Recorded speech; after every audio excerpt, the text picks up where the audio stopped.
وأراقب الرحمن جل جلاله وتقدست أسماؤه وتعالى وأكون للوطن الحبيب مشيدا أنمى إليه.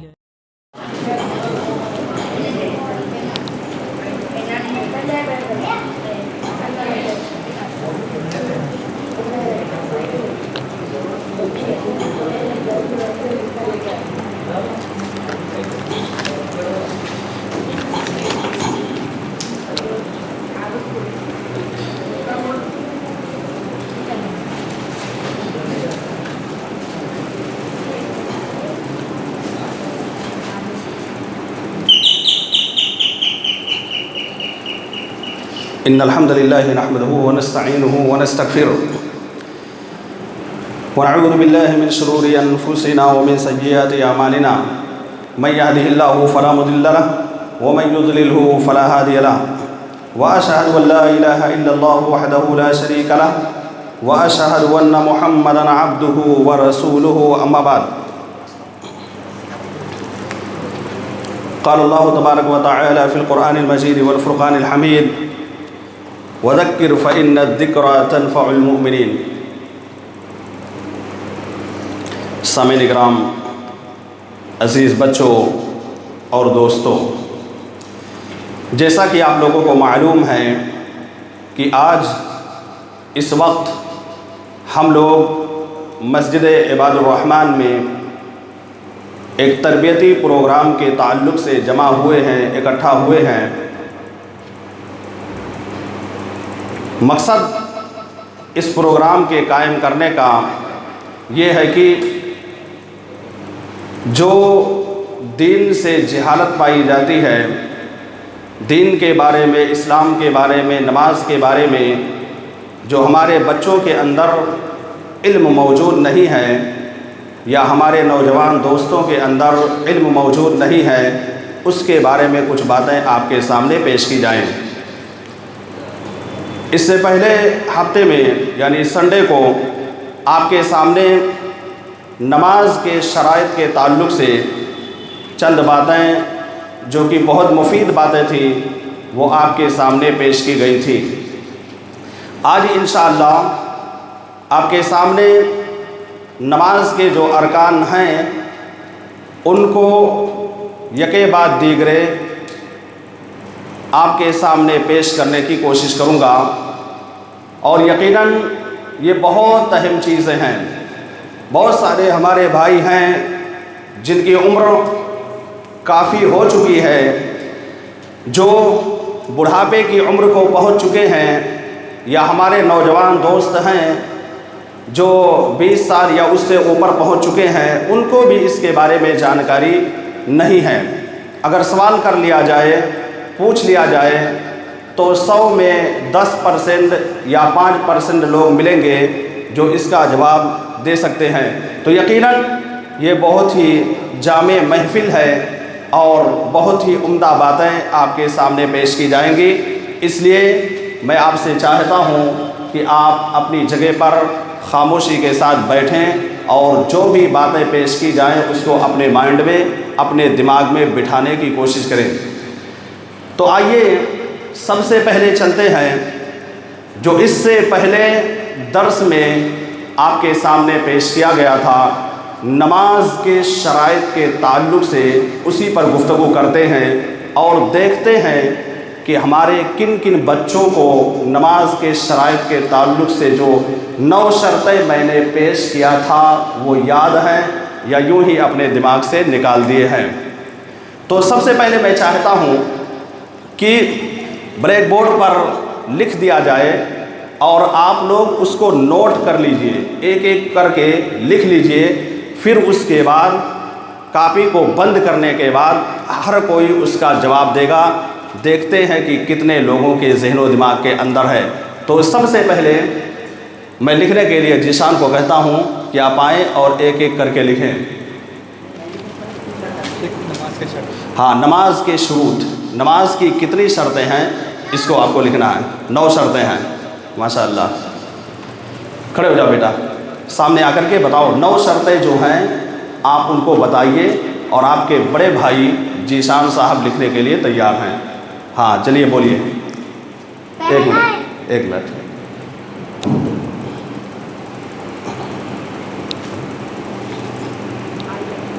ہاں پہلی شرط بولیے۔ پہلا اسلام لے کھانا، بس ایک لکھنے کے بعد۔ ہاں پہلا کیا کہہ رہے ہیں؟ اسلام لے کھانا، ماشاء اللہ، پہلا کہہ رہے ہیں کہ اسلام قبول کرنا، یہ نماز کی پہلی شرط ہے۔ دوسرا عقل مند ہونا، بس اوکے۔ پہلا اسلام قبول کرنا، اور دوسرا کیا کہہ رہے ہیں؟ ہاں دوسرا بولیے، ابھی بولے ہو۔ عقل مند ہونا، عقل مند ہونا، ماشاء اللہ، خواجہ بھائی نے اچھے سے یاد کرا دیا ہے لگ رہا۔ ہاں دوسرا کیا ہے؟ عقل مند ہونا، ماشاء اللہ، بچہ چھوٹا ہے لیکن الحمدللہ یاد کر کے آیا ہوا ہے۔ دوسرا عقل مند ہونا، آپ لوگ لکھتے رہیے۔ تیسرا ہاں اچھے اور برے کی تمیز کرنا، بس تیسرا کہہ رہے ہیں کہ اچھے اور برے کی تمیز کرنا۔ یہ توحید صاحب کہہ رہے ہیں کہ تیسری شرط ہے اچھے اور برے کی تمیز کرنا، ماشاء اللہ۔ چارواں ایک منٹ، جب میں بولوں تو اچھے اور برے کی تمیز کرنا، یہ تیسری شرط بتا رہے ہیں۔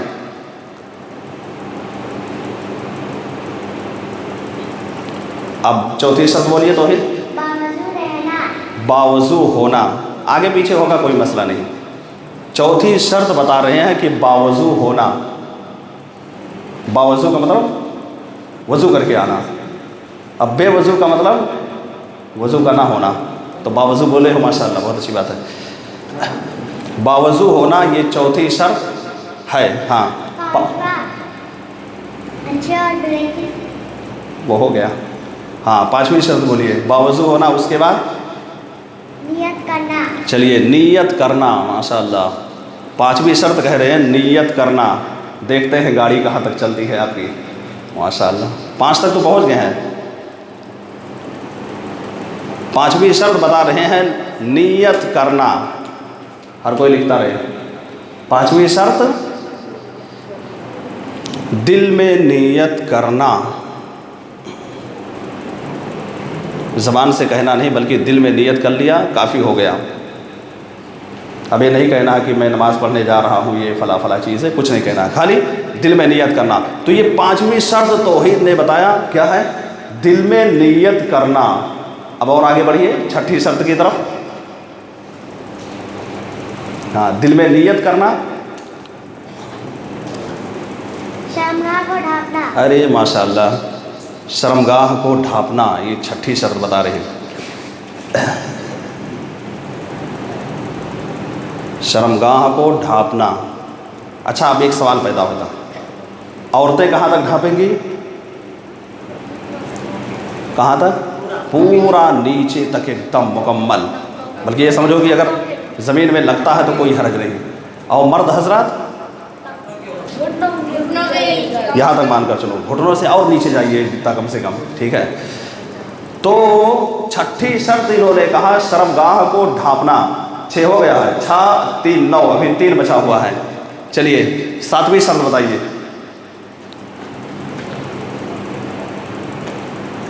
ہاں بولیے، مسجد میں آتے ہیں تو کہاں چہرہ کرتے ہیں؟ پورب یا پچھم؟ نیت کرنا، نیت ہو گیا۔ مسجد میں آتے ہیں تو کس طرف چہرہ کر کے پڑھتے ہیں؟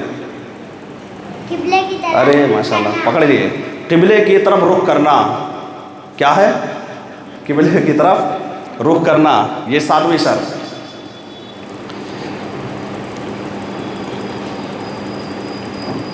قبلے کی طرف رخ کرنا یہ 7ویں شرط ہے جس کو توحید نے بتایا، ٹھیک ہے۔ رخ کرنا مطلب چہرہ کرنا۔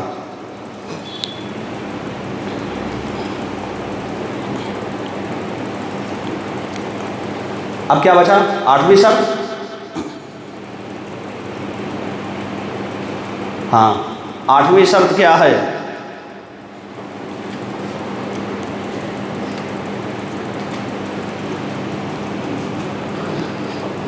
کوئی اور بولے گا؟ 8ویں شرط وقت کا داخل ہونا، یعنی وقت کا آنا. جیسے مغرب کی نماز پڑھنے کے لیے آئے ہیں تو مغرب کی نماز کا وقت ہوگا تبھی پڑھیں گے، عشاء کی نماز کا وقت ہوگا تبھی پڑھیں گے.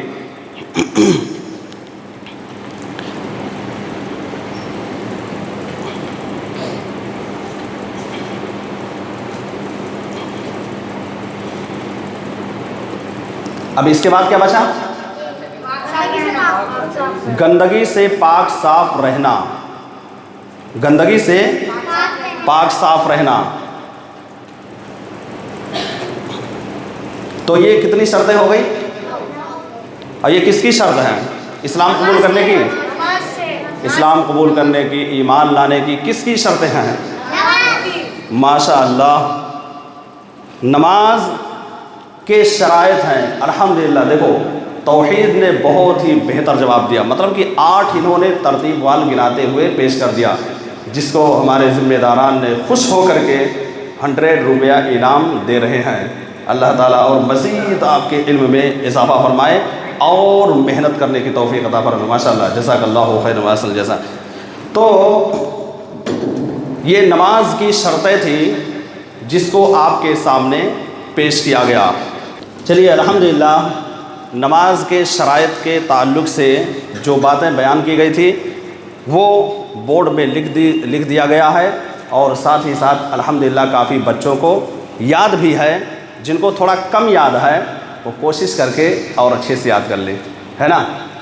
چونکہ بڑی محنت کے بعد ہر چیز اکٹھا کیا جاتا ہے اور بہت ہی اہم چیزیں ہیں. یقیناً اگر آپ بچپن میں یاد کر لیں گے تو ہمیشہ یاد رہے گا. پتہ ہے بچپن میں یاد کرنا ایسے ہی ہوتا ہے جیسے پتھر پر کوئی چیز لکھ دو وہ کبھی مٹتا نہیں ہے، ٹھیک اسی طرح سے رہتا ہے. بچپن میں اگر آپ یاد کر لیں گے تو وہ پوری زندگی یاد رہے گا. یا بچپن میں آپ کو صحیح ڈھنگ سے قرآن پڑھنا آ جائے گا، پوری زندگی آپ صحیح ڈھنگ سے قرآن پڑھیں گے. ورنہ بچپن میں اگر ڈھنگ سے نہیں پڑھیں گے تو آگے چل کر کے پوری عمر آپ سے غلطی ہوتی رہے گی. ٹھیک ہے، تو اس درس کو اہم سمجھتے ہوئے اب بیٹھیے مائنڈ لگا کر کے. اب آپ کے سامنے انشاءاللہ ارکان صلاح، نماز کے ارکان کتنے ہیں پہلے لکھا جائے گا، پھر اس کے بعد آپ کے سامنے ایک کے بعد دیگرے آپ پیش کریں گے. تو چلیے پہلے میں بتا دیتا ہوں کہ نماز کے 14 ارکان ہیں. کتنے ہیں؟ نماز کے 14 ارکان ہیں. پہلا رکن ہے القیام مع القدرہ، طاقت رکھنے کے ساتھ کھڑے ہونا. یعنی آپ کے جسم کے اندر طاقت ہے تو آپ کو کھڑے ہو کر کے نماز پڑھنا ہے. یہ پہلا رکن ہے. پہلا رکن طاقت کے ساتھ کھڑے ہو کر کے نماز پڑھنا. لیکن اگر طاقت نہیں ہے کھڑے ہونے کی تو بیٹھ کر کے بھی نماز پڑھ سکتے ہیں. اسی لیے طاقت کی شرط لگا دی گئی ہے. اگر طاقت ہے تو آپ کو کھڑے ہو کر کے نماز پڑھنا ہے. یہ نماز کا پہلا رکن ہے. دوسرا کیا ہے؟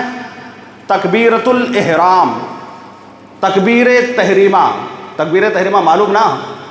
تکبیر تحریمہ جب امام اللہ اکبر کہہ کر کے نیت باندھتا ہے، پہلی تکبیر کو تکبیر تحریمہ کہتے ہیں. اور تکبیر تحریمہ کیوں کہتے ہیں؟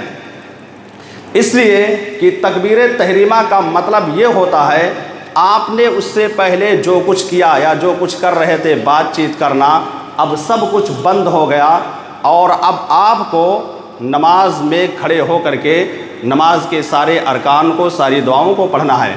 تو دوسرا کیا ہے؟ تکبیر تحریمہ کہنا. اور تیسری چیز سورۃ الفاتحہ کا پڑھنا. سورۃ الفاتحہ کا پڑھنا یہ تیسرا رکن ہے. تیسرا رکن کیا ہے؟ سورۃ الفاتحہ کو پڑھنا. سمجھ میں آ گئی بات نا؟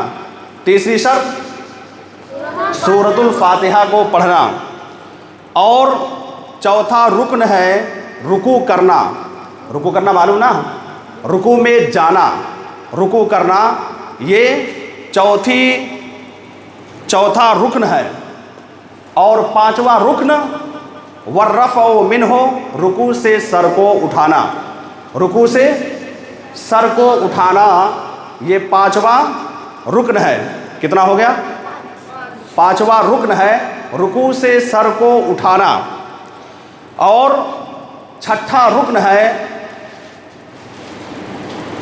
7 اعضاء پر سجدہ کرنا. 7 اعضاء پر سجدہ کرنا. 7 اعضاء سمجھ رہے ہو نا؟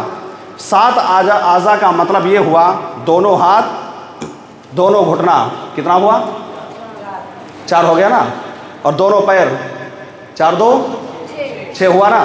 اور یہ پورا پیشانی پورا چہرہ فیس ناک سے لے کر کے پورا 1 ہوا. کتنا ہو گیا؟ 7. کون کون؟ 2 ہاتھ 2 گھٹنا دونوں پیر کی انگلیاں لگا کرنا ہے. سجدے میں ایسا نہیں کہ پیر کھڑا رکھنا ہے. 2 یہ ہو گیا تو یہ مکمل 6 ہو گیا. اور یہ پورا چہرہ ماتھا سے لے کر کے ناک تک کے مکمل طور سے رکھنا ہے. اس کو کہتے ہیں 7 اعضاء پر سجدہ کرنا. تو یہ چھٹا رکن ہے. کتنا ہے؟ یہ چھٹا رکن ہے. 7واں رکن ہے الاعتدال منہ. اعتدال کے ساتھ سجدہ کرنا ہے, برابری کے طور پر کرنا ہے. کیسے برابر؟ ایسا نہیں کہ کوئی کتے کی طرح اپنا ہاتھ رکھے, کوئی جو ہے بہت زیادہ جھکا دے, بہت زیادہ اٹھا کر کے رکھے, تو اس طرح نہیں, بلکہ برابر کر کے ہر چیز کو رکھنا ہے. یہ 7واں رکن ہے. سمجھ میں آئی نا یہاں تک بات؟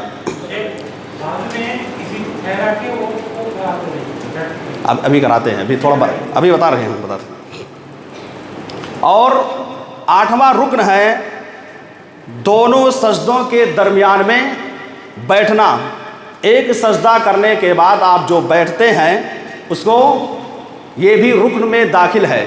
ایسا نہیں کہ ایک سجدہ کیے فوراً جو ہے بیٹھے نہیں, دوسرے سجدے میں چلے گئے. تو 8واں کیا ہے؟ دونوں سجدوں کے درمیان میں بیٹھنا. کیا کرنا؟ دونوں سجدوں کے درمیان میں بیٹھنا. یہ 8ویں رکن ہے. اور 9واں رکن ہے تمام ارکان کو اطمینان کے ساتھ ادا کرنا. جو 14 ارکان ہیں ان کو اطمینان کے ساتھ ادا کرنا, یہ 9واں رکن ہے. 9واں رکن کیا ہے؟ تمام ارکان کو اطمینان کے ساتھ, جلدی جلدی نہیں, جیسے بہت سارے لوگ کرتے ہیں, کوے کی طرح سے چونچ مارتے ہیں, جلدی سے سجدہ کرتے ہیں, جلدی سے رکوع کرتے ہیں, جلدی سے کھڑے ہوتے ہیں. تو ایسا نہیں کرنا ہے. بالکل اطمینان کے ساتھ ہر ارکان کو ادا کرنا ہے. یہ 9واں رکن ہے. اور 10واں رکن ہے ترتیب سے. ترتیب معلوم نا؟ ہاں, ترتیب پتہ ہے نا؟ مطلب کہ پہلے کھڑے ہونا ہے, نیت باندھنا ہے, پھر اس کے بعد رکوع کرنا ہے, پھر رکوع سے اٹھنا ہے, پھر سجدے میں جانا ہے, پھر دوسرا سجدہ کرنا ہے, پھر اٹھنا ہے. اسی کو ترتیب کہتے ہیں. ترتیب, اسی کو ترتیب کہتے ہیں. یعنی ترتیب وال ہر چیز کو کرنا ہے. ایسا نہیں کہ آپ نماز میں آئے پہلے سجدہ کر لیے یا اس کے بعد رکوع کر لیے, ایسا نہیں, بلکہ پہلے کھڑے ہونا ہے, نیت باندھنا ہے, رکوع میں جانا ہے, سجدے میں جانا ہے, سجدے سے پھر اٹھنا ہے. اسی کو ترتیب کہتے ہیں. کیا کہتے ہیں؟ ترتیب اس کو کہتے ہیں. تو یہ 10واں رکن ہے. اور 11واں رکن ہے التشہد الآخر. آخر میں تشہد کرنا. کیا کرنا؟ تشہد معلوم ہے نا؟ سلام پھیرنے کے لیے جب بیٹھتے ہیں اور اس میں جو دعائیں پڑھتے ہیں اسی کو تشہد کہتے ہیں, ہے نا؟ تو آخری تشہد کرنا یہ نماز کا 11واں رکن ہے. کیا ہے؟ نماز کا 11واں رکن ہے. اب چلتے ہیں 12ویں رکن کی طرف. والجلوس لہو. اور تشہد کے لیے بیٹھنا. تشہد کے لیے بیٹھنا یہ 12واں رکن ہے. ایسا نہیں کہ کوئی کھڑے ہو کر کے تشہد کی جو دعائیں ہیں پڑھ دے یا رکوع میں رکوع ہو کر کے پڑھ دے تو اس کو تشہد نہیں کہیں گے. تشہد کے لیے جب تک آپ بیٹھیں گے نہیں تب تک تشہد نہیں مانا جائے گا. اسی لیے 12ویں رکن میں بیان کیا گیا کہ تشہد کے لیے بیٹھنا یہ نماز کا 12واں رکن ہے. پھر 13واں رکن نبی صلی اللہ علیہ وسلم پر درود شریف بھیجنا. اب کوئی التحیات پڑھ کر کے اگر سلام پھیر دیتا ہے یا اس کے علاوہ اور بھی دعائیں پڑھتا ہے لیکن اللہم صلی اور اللہم بارک مکمل طور سے نہیں پڑھتا ہے تو کیا اس کی نماز ہوگی؟ نہیں ہوگی۔ کیوں؟ اس لیے کہ یہ رکن میں داخل ہے، یہ نماز کے ارکان میں سے ایک رکن ہے، اگر یہ پڑھیں گے تب جا کر کے آپ کی نماز ہوگی۔ تو 13واں رکن کیا ہے؟ درود شریف پڑھنا، درود ابراہیمی کو پڑھنا، یہ نماز کا 13واں رکن ہے۔ اب کیا بچا؟ 14واں کیا ہے؟ سلام پھیرنا۔ کیا کرنا؟ سلام پھیرنا، یہ نماز کا 14واں رکن ہے۔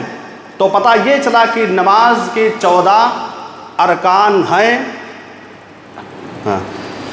ان ارکان کو ہر حال میں ادا کرنا پڑے گا۔ اور ایک بات سننا، اگر رکن چھوٹ جاتا ہے تو پھر آپ کو کیا کرنا پڑے گا؟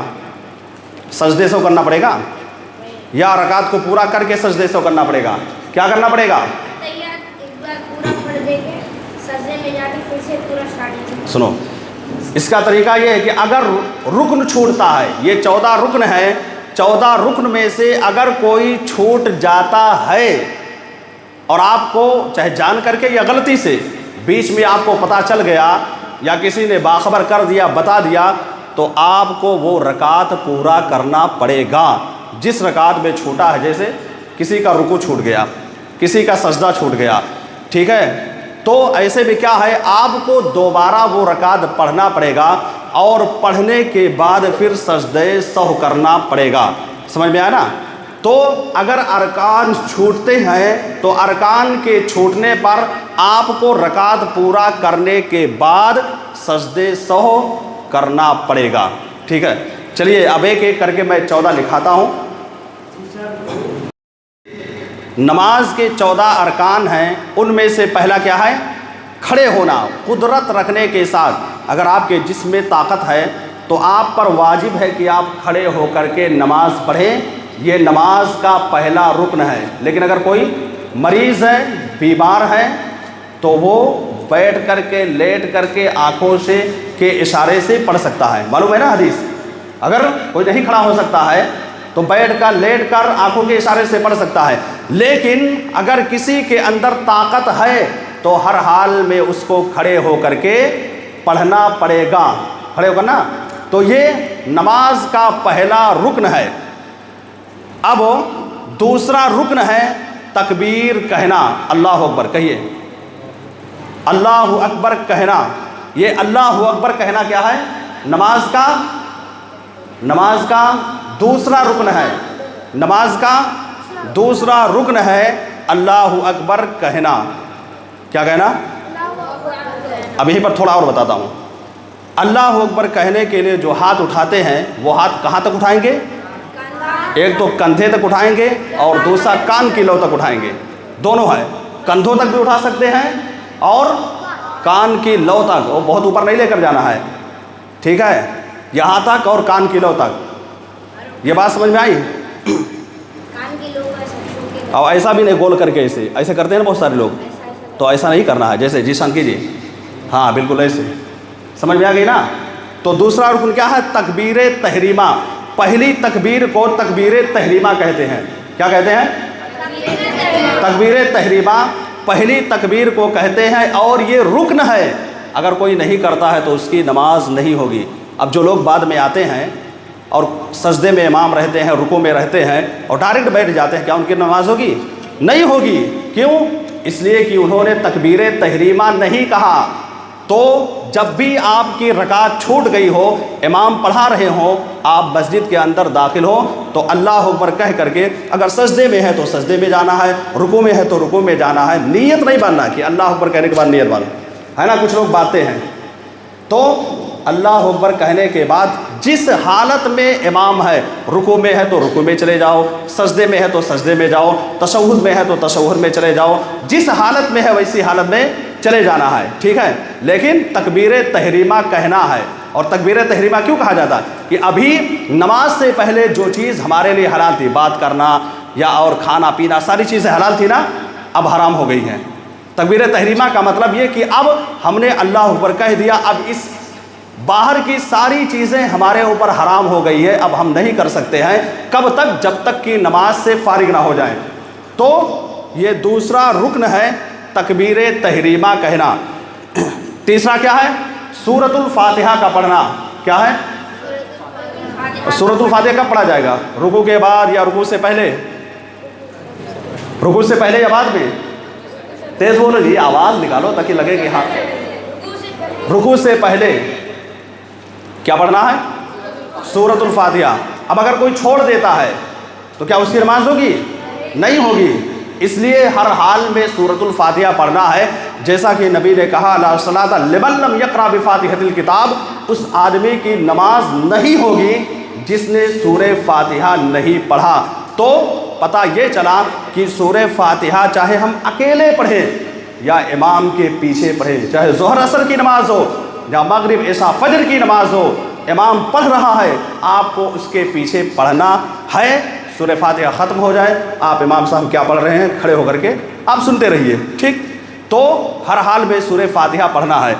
تو یہ تیسرا رکن ہو گیا۔ تیسرا رکن کیا ہے؟ سورہ فاتحہ کا پڑھنا۔ چوتھا ہے رکوع کرنا۔ اب دیکھیں رکوع کر رہے ہیں، اب ایک چیز بتا، رکوع جب کرتے ہیں تو رکوع کرنے کے وقت کہاں دیکھنا ہے؟ یہی ہے غلطی سب سے بڑی۔ کہاں دیکھنا ہے؟ سجدے کی جگہ پر دیکھنا ہے۔ جیسے یہاں سجدہ کرنا ہے نا، تو یہ جگہ ہے، اسی جگہ پر دیکھنا ہے۔ اور ہمارے بہت سارے بھائی کیا کرتے ہیں؟ انگوٹھا دیکھتے ہیں۔ کہاں دیکھتے ہیں؟ ہاں تو وہاں نہیں دیکھنا ہے، کیا دیکھنا ہے؟ سجدے کی جگہ کو دیکھنا ہے۔ سجدہ جہاں آپ کو کرنا ہے اسی جگہ کو دیکھنا ہے۔ تو رکوع میں آپ کی نگاہ کہاں ہونی چاہیے؟ سجدے کی جگہ پر ہونا چاہیے۔ تو یہ چوتھا رکن ہے رکوع کرنا۔ اور پانچواں رکن رکوع سے اٹھنا۔ اٹھو رکوع سے، رکوع کر کے اٹھو۔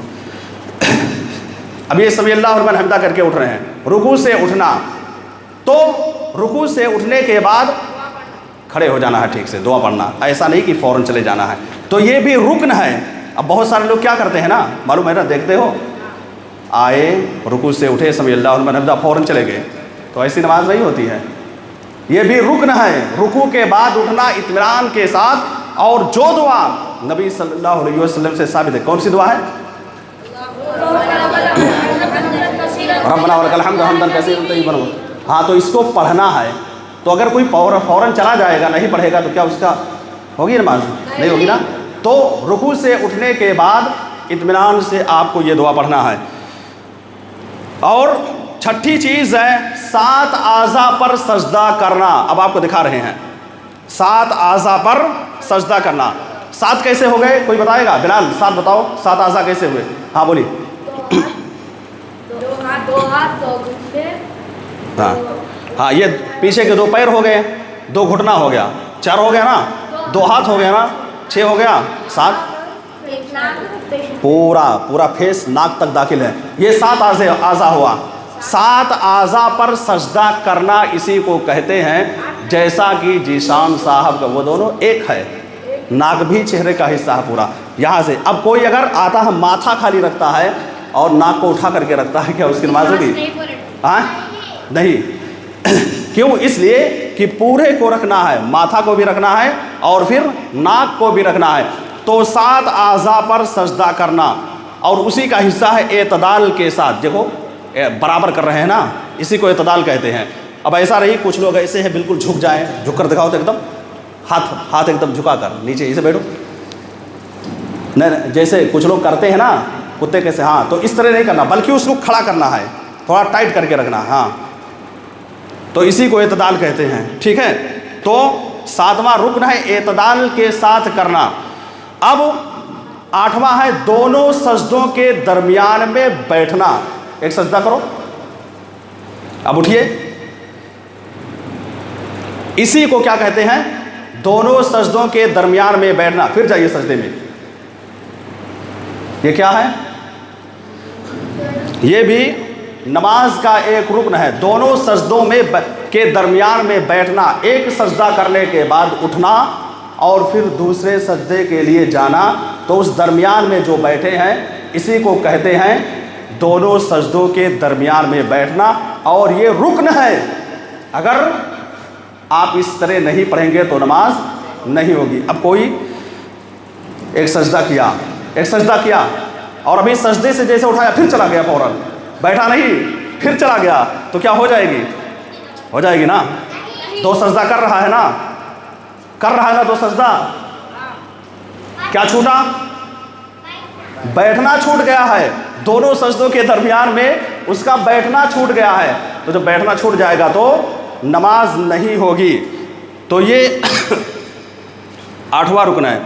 اور 9واں ہے تمام ارکان کو اطمینان کے ساتھ ادا کرنا۔ کیا کرنا؟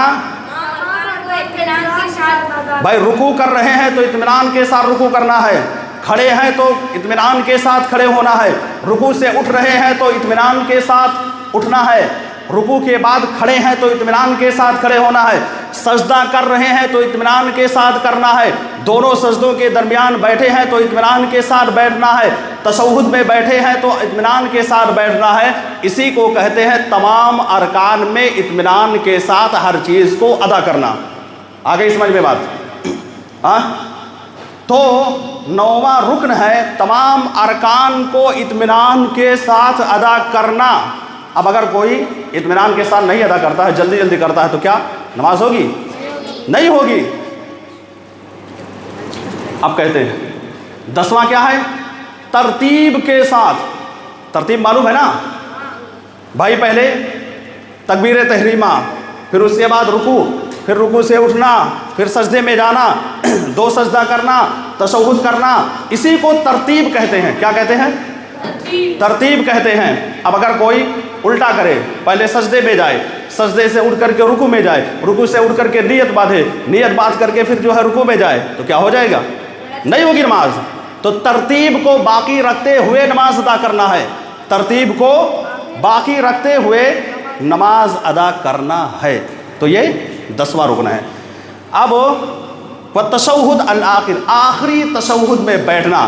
اب وہ 2 رکعت کی نماز ہے یا 4 رکعت کی نماز ہے، تو آخری تشہد میں بیٹھنا یہ کمپلسری ہے، ضروری ہے، یہ رکن ہے۔ اب اگر کوئی آخری تشہد میں نہ بیٹھے اور ویسے ہی سلام پھیر دے تو کیا نماز ہوگی؟ نہیں ہوگی، نہیں ہوگی نا۔ تو ہر حال میں اس کو آخری تشہد میں بیٹھنا ہے، آخری تشہد میں بیٹھنا یہ رکن ہے۔ اب کسی کے ذہن میں یہ سوال بھی آتا ہوگا کہ آخری تشہد کیوں کہہ رہے ہیں، بیچ والا اگر 4 رکعت والی اس کو کیوں نہیں؟ تو وہ واجبات میں آتا ہے۔ کس میں؟ وہ آئے گا اگلے درس میں پیش کریں گے۔ اگر وہ چھوٹتا ہے تو آپ کی نماز ہو جائے گی، سجدے سے اسے کام چلا لیں گے۔ لیکن اگر رکن چھوٹا ہوا ہے تو نماز نہیں ہوگی۔ تو پتہ کیا چلا کہ ہر حال میں آخری تشہد کرنا ہے۔ تو یہ آخری تشہد کرنا 11واں رکن ہے۔ اور 12واں رکن آخری تشہد کے لیے بیٹھنا۔ یہ بیٹھے ہیں نا، جیسا صاحب بیٹھے ہیں نا، تو اسی بیٹھنے کو کہتے ہیں، یہ بیٹھنا بھی رکن کے اندر داخل ہے، اور یہ 12واں رکن ہے۔ کون سا؟ 12واں رکن ہے تشہد کے لیے بیٹھنا۔ اب کوئی کھڑے ہو کر تشہد نہیں کر سکتا ہے۔ اب کوئی کہے کہ ہم کھڑے ہو کر کے دعا پڑھ لیں گے، یا رکوع میں پڑھ لیں گے، یا کوئی اور طریقہ اختیار کر کے پڑھیں گے، تو اس کی نماز نہیں ہوگی۔ تشہد پڑھنا ہے، التحیات پڑھنا ہے، درود شریف پڑھنا ہے، ٹھیک ہے، اور اس کے لیے بیٹھ کر کے کرنا ہے۔ تو یہ 12واں رکن ہوا۔ اب 13واں کیا بچا؟ کسی کے مائنڈ میں ہے؟ ارے ماشاء اللہ، بلال صاحب کیا کہہ رہے ہیں؟ ہاں، درود ابراہیمی۔ کس کو یاد ہے؟ اللہم صلی علی محمد، اللہ مبارک علی محمد، پورا کر کے یہ جو دعا ہے، اس دعا کو پڑھنا ہے، ماشاء اللہ یاد ہوگا۔ تو ایمن آئیے درود شریف سنا دیجیے۔ ہاں مائک لو، مائک میں فٹافٹ سناؤ، تیز بولو جی، جس طرح باڈی ہے تھوڑا دکھاؤ اور سامنے آپ۔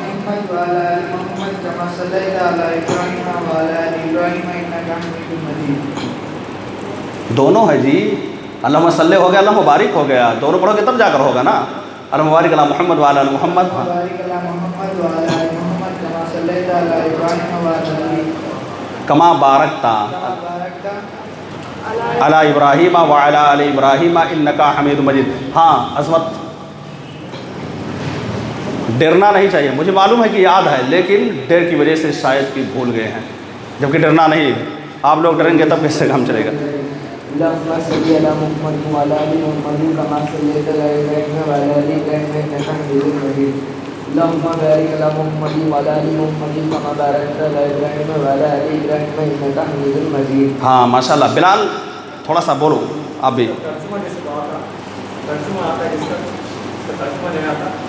ترجمہ بھی بتایا جائے گا، پہلے اس کو سیکھو. آؤ.